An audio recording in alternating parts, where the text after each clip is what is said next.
Since it's been quite a while since we've discussed any NHL contracts for that matter, I decided there was no better time to address some of the worst today. With the offseason nearing its end, I thought it would be fun to do an offseason edition of a contract video yet again. In result, we'll be looking at several of least appealing deals, each player's situation, production, etc, etc. But before we do, I'd like to quickly invite you to shop with Fanatics. With the NHL season almost here, now is the perfect time to get some NHL gear. With jerseys, memorabilia galore, be sure to check out the Fanatics store. If you'd like to support what I do, simply click the link below, provided for you. I know this ad script is cheesy, but I promise, shopping with Fanatics will be easy. And with that, here are the top 7 worst contracts currently in the NHL.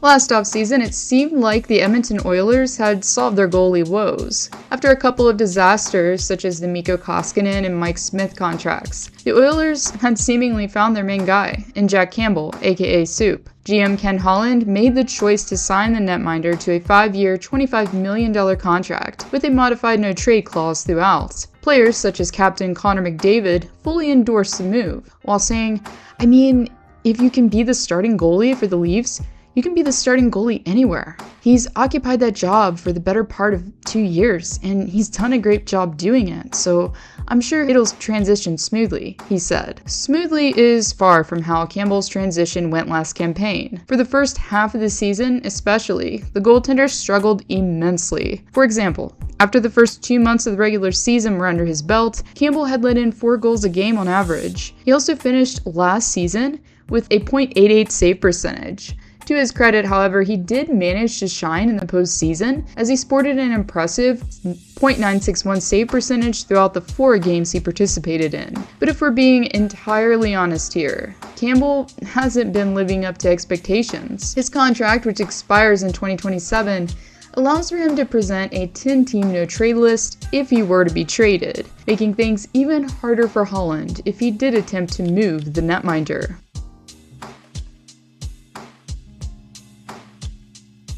This offseason, we witnessed GM Steve Yzerman make some rather puzzling free agent signings from JT Compher to Justin Hall. The roster has become increasingly mid, and this has become a trend really for Yzerman, as we witnessed defenseman Ben Chiarot receiving a 3-year deal valued at $4.75 million a season last year. Chiarot managed to earn a reputation during the Stanley Cup playoffs of 2021 of being a highly physical shutdown defenseman, a reputation that was enough for the Florida Panthers to trade a 1st and 4th round pick along with a prospect for Chiarot's services.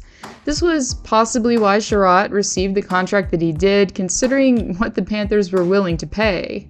However, at the time of the signing, Chiarot was 31 years of age and hadn't lived up to such a hefty price tag. Last season, the defenseman was mostly paired with Moritz Seider. Seider, who had captured the Calder in the season prior, was looking to have an equally productive sophomore season. However, the chances of that happening became slimmer and slimmer as the season wore on. The reason? Well, it just so happens that Seider and Chiarot were the worst defensive pairing league-wide by late November, as they had surrendered 21 goals. Instead of playing a more conservative style, Chiarot has become quite a risk taker and forced Seider to be more of a stay-at-home D-man than he wanted to. Regardless, just like Campbell, if Chiarot were to be traded, he would have the privilege of submitting a 10-team no-trade list prior to. His contract is set to expire in the offseason of 2026.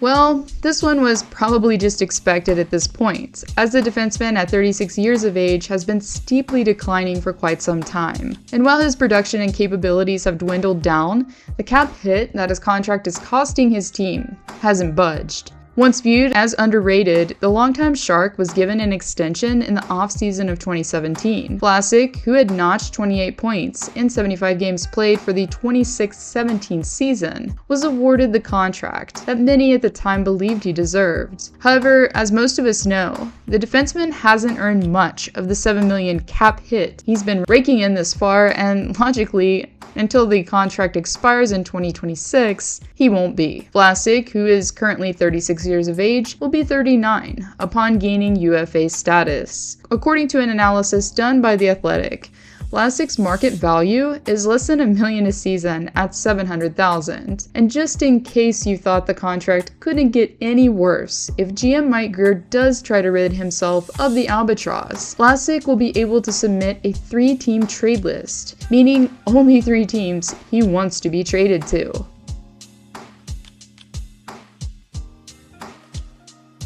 Most of us can remember when Colton Parayko was one of the key reasons as to why the St. Louis Blues won the Stanley Cup back in 2019. However, similarly to his teammate Jordan Binnington, after receiving a hefty contract as a reward for his efforts, the defenseman's play has severely regressed. The Blues were hoping that Parayko, who was 28 at the time, could fill the void on the back end that emerged with Alex Pietrangelo's departure. Unfortunately though, when it comes to the transition, things haven't went as planned. Once revered for his shutdown capabilities, Parayko has struggled as of late to break up plays in his own zone. Parayko, who has been thrust into a top-pairing role, hasn't found the right partner to complement his game for quite some time. Despite the team's efforts, players such as Nick Leddy and Torrey Krug haven't worked out as replacements for Jay Bouwmeester, who prior to his retirement worked perfectly with Parayko.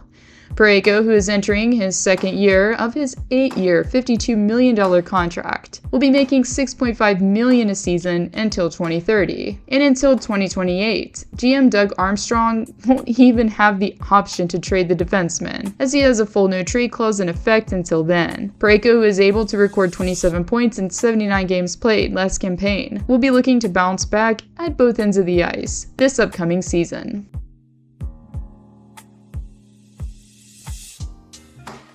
The NHL world has witnessed a major contrast in production when it comes to Jonathan Huberdeau's last couple seasons played. As a forward who notched an impressive 115 points with the Panthers in 80 games played, tied Johnny Gaudreau for second in most points scored league-wide for the 2021-2022 season. And as most of us know, in the offseason of last year, Huberdeau and Mackenzie Weegar were shockingly traded to Calgary for Matthew Tkachuk. At the time, it seemed like the trade was more one-sided considering that 2 quality pieces went to Alberta and only 1 to Florida. However, as time continues to pass, the trade keeps looking more and more like a fleecing from the Panthers. Reason being, both Huberdeau and Weegar haven't adjusted well at all to their new team.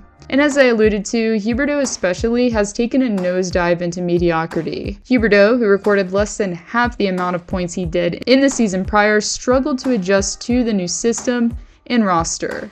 Even though yes, head coach Daryl Sutter probably contributed to a laundry list of reasons, still doesn't change the fact that Huberdeau wasn't able to live up to the contract's value. Even still, there's still a chance that he could bounce back in this upcoming campaign. If he doesn't turn things around, the $10.5 million that he's set to make until 2031 is going to be a tough amount for the Flames to fork over. Huberdeau, who has a full no-move on his contract until 2029, will have a modified no-trade clause instead for the last 2 years of his deal. Once the clause kicks in, he'll be able to list 12 teams upon a trade that he wants to play for.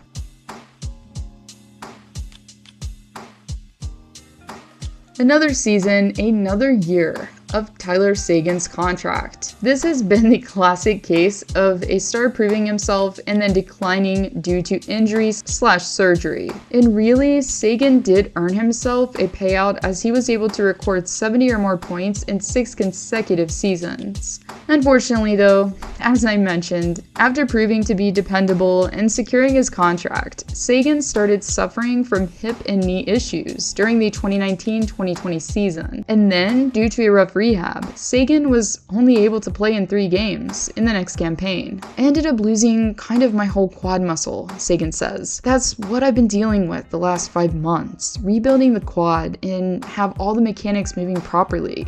While he did really show some progress in this most recent season, with 50 points in 76 games played, Seguin is still light years away from earning his $9.9 million AAV. In fact, his market value is listed by The Athletic at $3.5 million a season, which is close to 1/3 of what he brought in last year. At 31 years of age, it's entirely possible that the forward could still bounce back. However, time isn't exactly on his side considering that he's in the latter stages of his career. Seguin's contract is set to expire in 2027, and until then, due to a full no-move clause, the only way he'll be traded is if he gives his consent.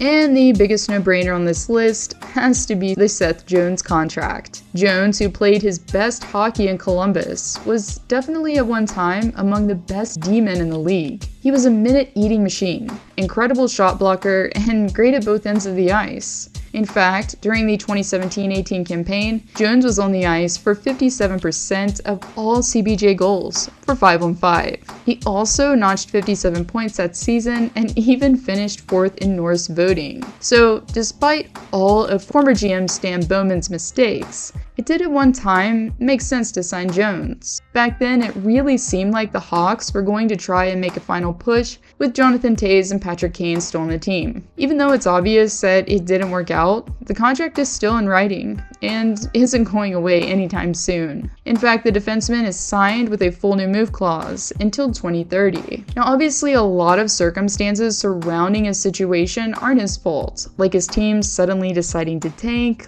lots of quality players were traded away, etc., etc. But at the end of the day, I'm sure we can all agree that the amount he's making is far from matching his production. Last season, for instance, following 72 games played, Jones was only able to record 37 points. As far as salary is concerned, for this season, Jones will be making the second most league-wide when it comes to D-men, with $12.6 million, narrowly missing Dougie Hamilton, who is making only $100 more. In conclusion, I wanted to go over a few honorable mentions. Darnell Nurse, for starters, who I didn't put this year mainly because his salary for this season has dropped by a couple of $1 million. Still a bad contract, but that paired with his improvement last season is why I didn't list him. Torrey Krug was another, due to the fact that I didn't want to end up listing half of the Blues team on this list. I already had Parayko, and I wanted to have a variety. And lastly, Jacob Markstrom, who I didn't list because I felt like, yes, his play was bad last season, but his whole team was bad. Edmonton wasn't terrible, and Campbell was still very inconsistent. Anyways, if you haven't subscribed, I'd like to welcome you to, and to also hydrate with Liquid IV, simply use my promo code AlyssaHope in all caps to receive 20% off your order and free shipping. Thank you all for watching, and I'll see you all next time.